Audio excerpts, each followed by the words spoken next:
Hello बच्चों, आज हम लोग जानेंगे प्राइम फैक्टराइजेशन।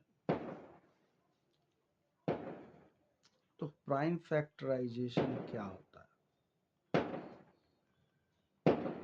किसी भी नंबर को प्राइम फैक्टर के रूप में लिखना। जैसे 12 का प्राइम फैक्टराइजेशन होता है 2 टू द पावर 2 इंटू 3। ठीक है, अब ये आया कैसे? तो ये क्लियर है। 2 टू द पावर 2 4 इंटू 3 12 होता है।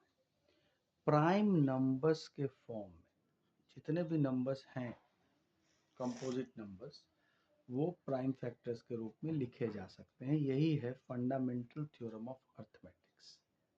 क्या है ये? फंडामेंटल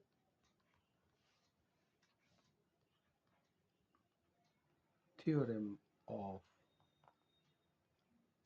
अर्थमेटिक्स बोलते हैं इसको।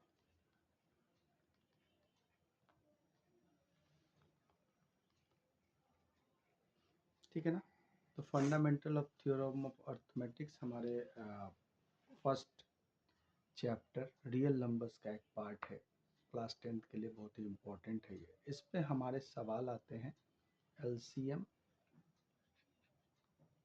एंड एचसीएफ के। तो इसमें सबसे पहले हमें जो सीखना है, व्हाट इज प्राइम फैक्टराइजेशन। कोई भी कंपोजिट नंबर प्राइम फैक्टर्स के रूप में लिखे जा सकता है। मतलब as a product of prime numbers आप किसी भी नंबर को रिप्रेजेंट कर सकते हैं। कोई भी एक कंपोजिट नंबर चुन लेते हैं और हम लोग प्राइम फैक्टराइज करते हैं, उसका प्रोसेस समझ लेते हैं। जैसे सपोज हमने ले लिया एक 72, है ना? इसका हमको प्राइम फैक्टराइज करना है। प्राइम फैक्टराइज मतलब इसको प्राइम फैक्टर के रूप में लिखना है। तो कैसे लिखते हैं? तो जैसा आप सीखे होंगे एलसीएम निकालने में, प्रोसेस लगभग वैसा ही है। अब इसको स्टार्ट कीजिए 2 से डिवाइड करना, तो 36 हो जाएगा। ठीक है, 2 से करेंगे तो ये 18 हो जाएगा, फिर 2 से करेंगे तो ये 9 हो जाएगा, फिर 3 से करेंगे तो 3 3 या 9 हो जाएगा। तो 72 को आप लिख सकते हैं सभी प्राइम नंबर्स के फॉर्म में। आपको कंपोजिट नंबर किसी से भी डिवाइड नहीं करना है। अब इसको अगर पावर में रिप्रेजेंट करें तो ये 2 to the power 3 into 3 to the power 2 हो जाए।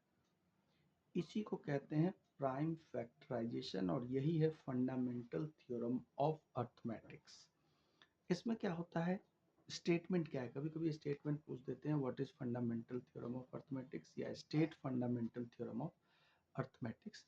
तो हम लोग उसमें मेंशन करेंगे every composite number can be expressed as product of prime numbers.